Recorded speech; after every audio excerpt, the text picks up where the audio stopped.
पुण्यातल्या कोथरूड भागामध्ये असणाऱ्या सलून चालकाला भाजप महिला मोर्चाच्या उज्ज्वला गौड यांच्या कार्यकर्त्यांनी चांगलाच चोप दिलाय। या सलूनमध्ये कामाला असलेल्या तरुणीचं धर्मांतर करत असल्याचा आरोप करत त्याला चोप देण्यात आलेला आहे।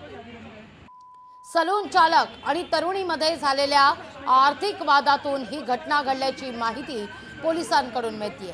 संबंधित तरुणीनं ॲडव्हान्स घेतलेले पैसे पुन्हा मालकाला दिले नाहीत आणि यावरून त्यांच्यात वाद झाला। या तरुणीला नोकरी सोडायची होती, मात्र पैसे न देता निघून जात असलेल्या तरुणीला सलून चालकानं शिवीगाळ केलेली आहे। या प्रकरणी पुण्यात आता कोथरूडमध्ये लव जिहादचा आरोप केला जातोय।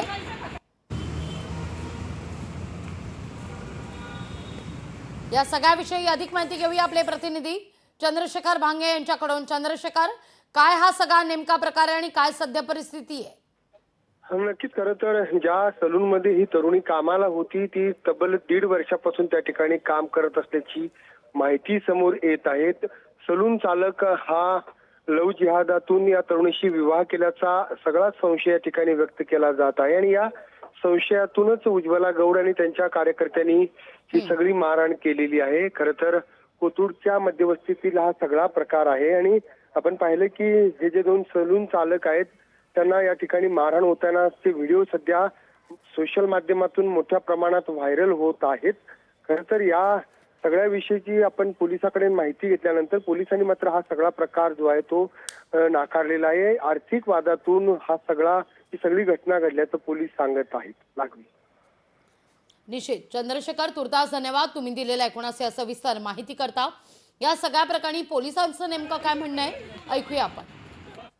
अशा सिटीला राहणारी आहे महिला, ती एका सलूनमध्ये काम करत होती आणि तिच्या सलूनमधल्याच एका सहकार्याने तिला काही मोबाईलवरून शिवाय केली होती।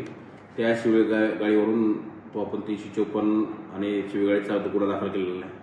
तिच्या तक्रारीनुसार कुठलाही लवजिहादचा प्रकार या ठिकाणी तिने तक्रार आपल्याकडे दिली नाही आणि निष्पन्न झालेला नाही, परंतु या संदर्भामध्ये पोलीस अजून तपास करत आहेत। असा अद्यापर्यंतच्या चौकशीमध्ये तर असा कुठलाही प्रकार पोलिसांकडे निष्पन्न झालेला नाही। लोकशाही मराठी ऐका, पहा, जागरूक रहा।